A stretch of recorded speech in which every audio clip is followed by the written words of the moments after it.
Hello and welcome to the channel. I am trying out to test my YouTube and Twitch and just live streaming in general. I'm not used to it as much. Let me see if I get that centered.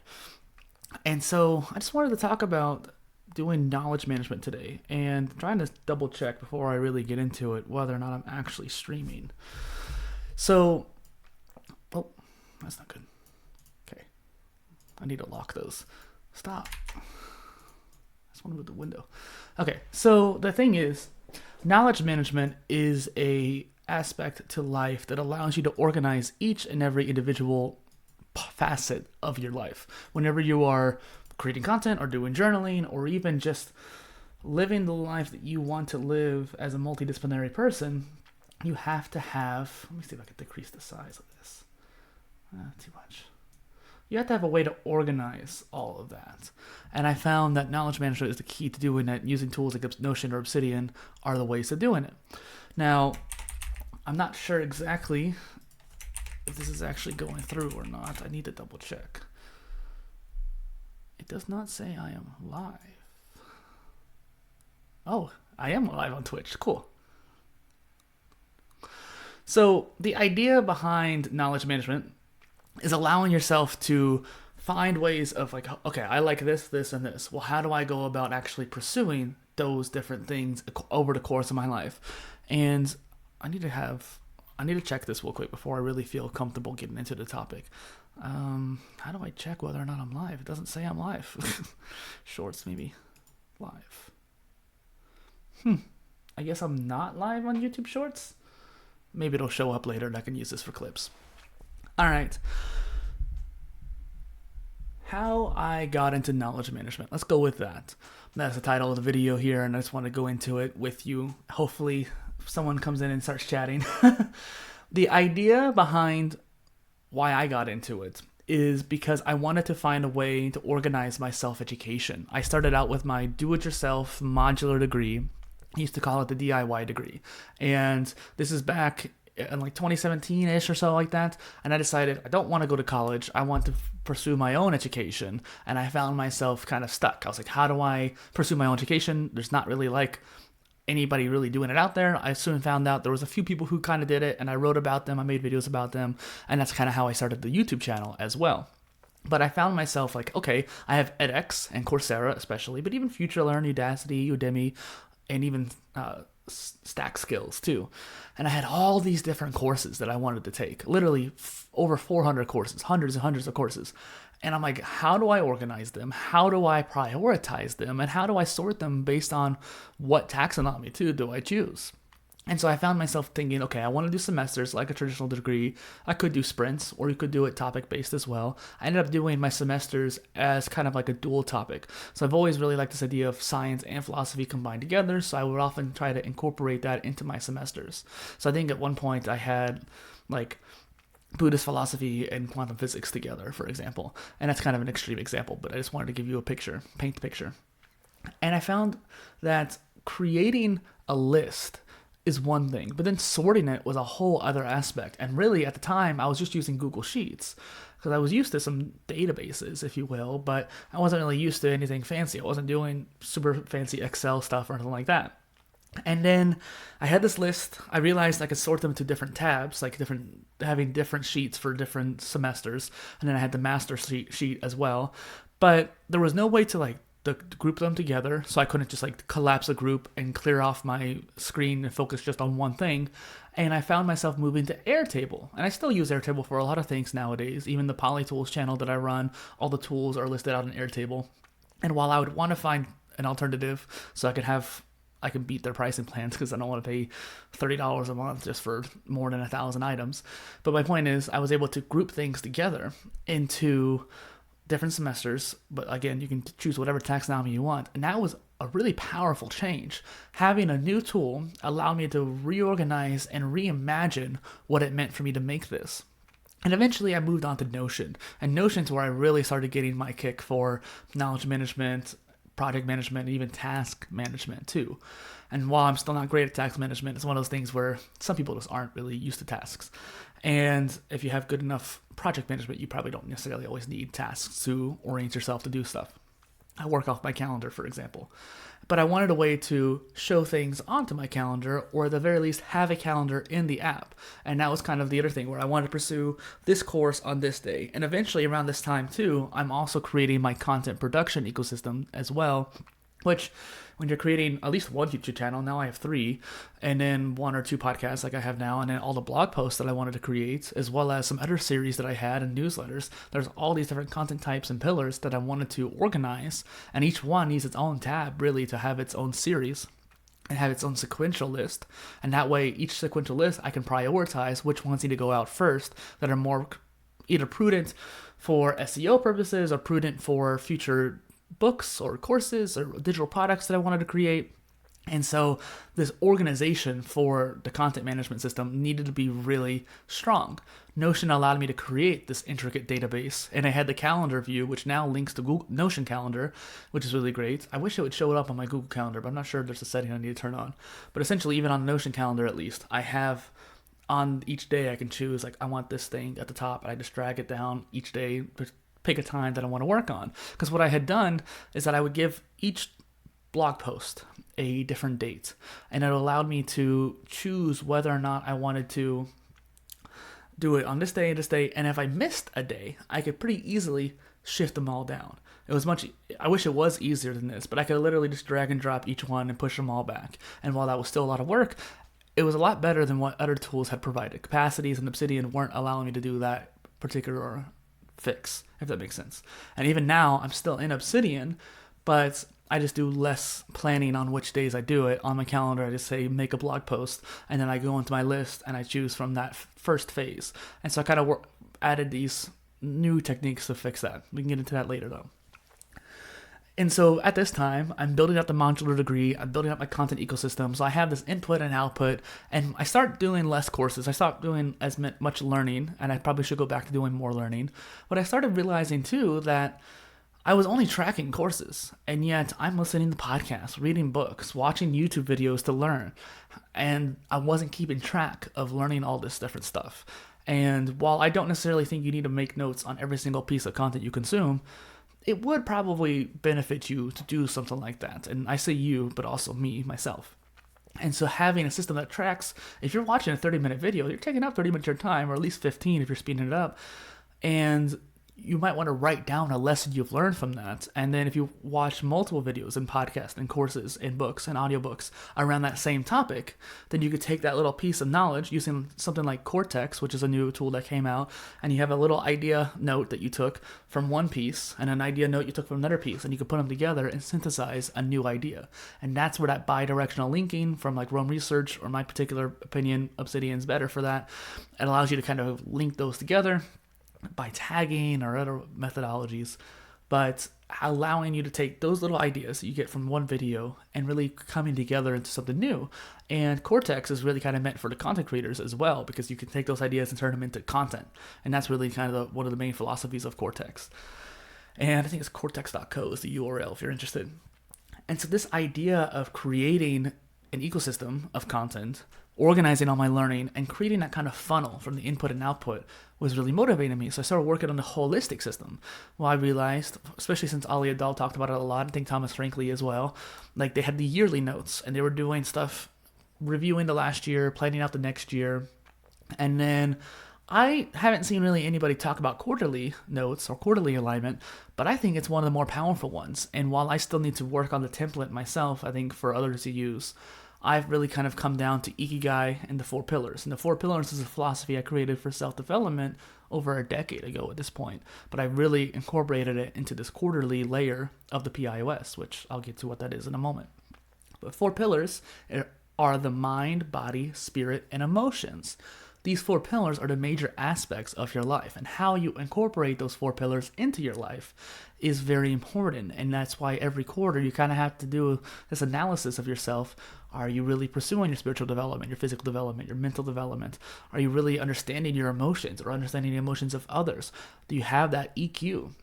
And so these are the things that I want people to realize that are out there. Like, you have to really incorporate these things into your life and track whether or not you're actually doing anything with it, and are the actions you're taking aligned with what you want for those pillars. Same thing goes for Ikigai. The Ikigai is your reason for being. It is the reason why you get up in the morning, right? It's your vocation,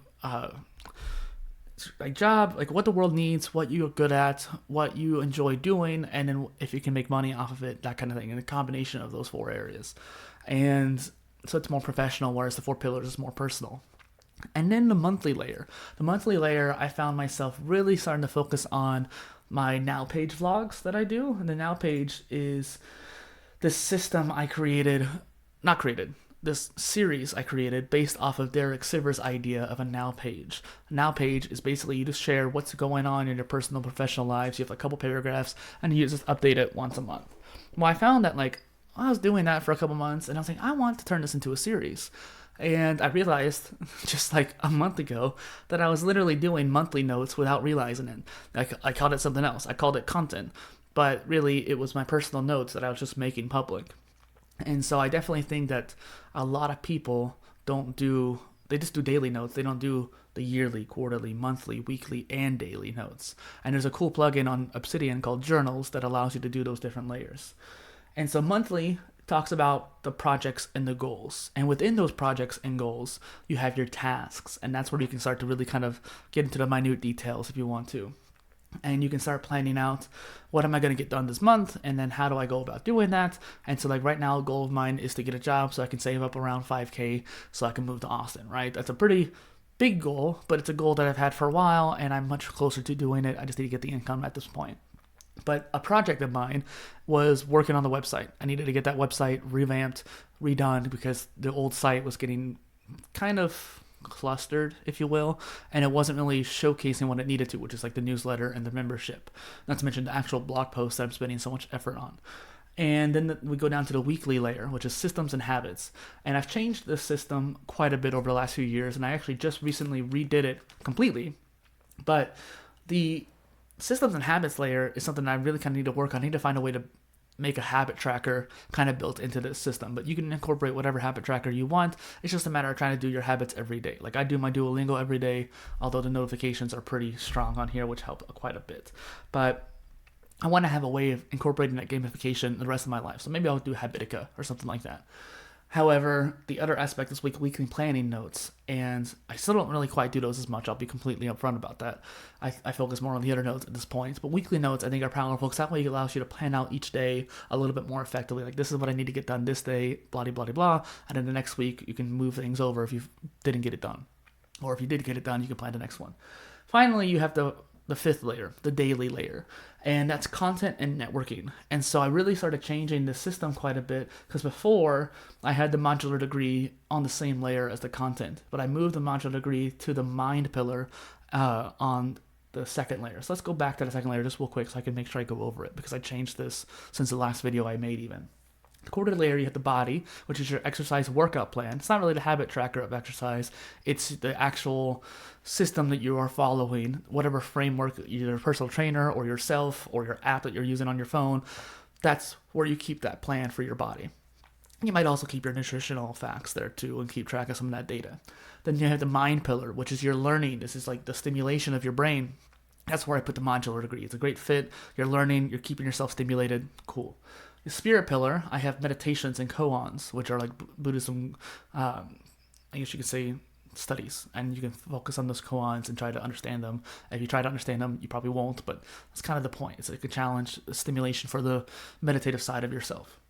And then the emotions one, this I'm still kind of working out, but it's EQ/gratitude. And while I don't necessarily do like gratitude notes, I know that a lot of people really like it. I figure this is a good place to put it, because when you show gratitude, it changes your emotions. It starts to change your actual chemistry in your brain. I figure that's a good spot for it. Going back down to the daily pillar, or daily layer, content and networking. So you have your daily journal, which is personal. You're not going to post that. I do have my Fireside Codex, which is like a public journal that I do, but those are generally posts that I just want to, ideas I want to get out there that aren't actual like real blog posts or something else I can do. And then I have the content ecosystem, which is where I keep track of all my YouTube channels, my blogs, my podcasts, my newsletters, whatever, even ads. I have ideas for ads down the line. And then a networking base. Here's something I haven't mentioned before, really. And a networking base is really interesting because it allows you to keep track of the people you've met. And this is where I keep track of my guests from my shows. This is where I keep track of podcast hosts that interviewed me. This is even where I even keep some personal connections as well. Now, I don't really keep any like personal information in there, even though my system is private and safe and local. I want to make sure that like I don't keep any like phone numbers or anything like that in there. I just have stuff like, oh, here's their link to their social, something like that, or their birthday or something. And then finally, the last layer is archives and templates. And this is kind of going back to the idea of para, where the last A is archive. I think the archive is a little bit more disingenuous because it's not necessarily, it's more of a catch-all. It doesn't fit. If it doesn't fit in the other layers, it probably goes into this one. This is why templates is also on this layer. I found myself, especially if you're using a templating tool within something, like Capacities has templates, Acrim has templates, and Obsidian has templates, and so you can basically, when you make a new document in a certain folder, a template could be applied, or you could manually apply it, or something like that. And you need to have a folder that's dedicated, that's not going to move, that'll house all these different templates. Now, I need to get into this idea of why am I doing it now, right? Why is my channel about knowledge management for polymaths? And it's kind of funny because I'm streaming to Twitch right now, but that's mainly just due to the limitation of how YouTube works and on Streamlabs and stuff like that. But I figured the idea of how I wanted to focus on knowledge management for polymaths in particular is that I feel like the second brain para method, man, the bag's under my eyes. Sorry, I got distracted by that there. I feel like the para method, though, is more geared towards specialists. That's really what it felt like. And it also felt very limited, too, when it came to my content production. I really did not feel like it helped me organize any of my content. And so while the second brain concept is a really great idea, and you definitely should read the book and go check out the blog, I found that it really didn't suit a lot of people, especially since the para method and some of these other systems were made, like the GTD and Zettelkasten, they were all made prior to when these tools were created, so like Notion or Obsidian or anything like that. And so they were not geared towards creating your life in this modern era using modern tools. And so I created what I call the PIOS, the Poly Innovation Operating System, based around this topic. Whoever's viewing, hello. And I found that creating that system allowed me to have that holistic understanding. So I could have multiple different expertise, multiple different focuses, and actually be able to keep track of each one. And so creating this system allowed me to focus on my phases. So let me go back to my notes here. Basically, the phases are your knowledge areas, your disciplines, your different areas of expertise or what you want to work on. So I have different areas for like my gaming channel, my personal brand that you're watching now too, where it's about knowledge management for polymaths. And then my other channel is about content creators, right? Each one of these are different focuses. And I have another focus that's about swimming, right? I may not be doing all of them at once, although I am doing 3 of them at once right now. But how do you manage that? How do you organize your time? And that's where I started really focusing on coming up with this term called the phases. And these phases can sometimes interleave. They can maybe even be a little bit like sequential if you really want to. And I find that creating a folder of phases, these are all the phases that you want to achieve in your life or that you know of right now. You might have a new one down the line, especially if your curiosity is very strong. And so I had like my modular degree phase, which is what I started out on. From there, I kind of moved on to exercise with swimming and even the interviews that I had started doing. That was a real focus of my time. And then I had the content creator. While it is kind of sequential in the way I explained it, there was a lot of overlap. And there was definitely a time where I should have overlapped them a bit more. And I ended up focusing too much on one and not the other. And so it kind of goes back to the Pareto principle, 80-20 rule. Do you spend 80% of your time on one thing, 20% on the other time on the other thing? I actually kind of split that up 10-80-10 because you have 10% of your time focusing on keeping the burn alive or the fire alive for a previous phase. 80% of your time on your current phase. And then 80% of the time on your future phase, sowing the seeds for it. And then right now, I'm kind of at this point where I'm doing 50-50 or even like 33-34 when it comes to splitting my attention, because I want to be able to build out all 3 of these brands, these channels at the same time. If I do so, I think that would be a great way for me to pivot into like doing speaking down the line. Like here's how I built 3 YouTube channels at once. And that way I can have a unique kind of position to market myself for that. And then going back to the yearly layer, the first layer, I actually moved the phases from a different one to this because I figured when you're doing your yearly planning, that's when you're really going to be planning whether or not you're going to be working on this phase or that phase. And I'm saying phases, but just interchange that word with whatever interest you have. So if you have this is your career, this is your hobby, and this is something you want to do, maybe this is the career you want to have, all four of those different ideas or bubbles are a different phase. These phases, like I said, can overlap, they could be sequential, you can juggle them, but if you juggle too much, you could also find yourself to be a little unfocused. I hate saying that because I know that a lot of polymathic people have been told they're unfocused, and it's not necessarily it. It's more about time management and making sure you give enough time to each phase equally and not let your curiosity or obsession over one phase overtake another. Like, for example, the interviews that I did, I spent too much time on that, not enough time on my solo content, and it made me take a little bit longer to grow as a creator. And so, really, I'm not going to go too much deeper into this, but I wanted to create this live stream to test out live streaming in the first place, because I'm not even 100% sure if I'm streaming to YouTube or not. I'll find out after this, I guess. And then maybe it's the wrong stream key or something like that, but I didn't see the notification on YouTube. And then maybe I could switch accounts too. So I figured this would be a neat way of testing things out and finding a way to really start streaming a little bit more. I need to stream on my gaming channel, but I figured streaming on Twitch and YouTube, even on the main channel, is good enough for now. I'm going to end the stream now, maybe turn this into clips or short videos, but thanks for watching. If you have any questions, comments, concerns, leave a comment or message me on Twitter or something like that. Cheers.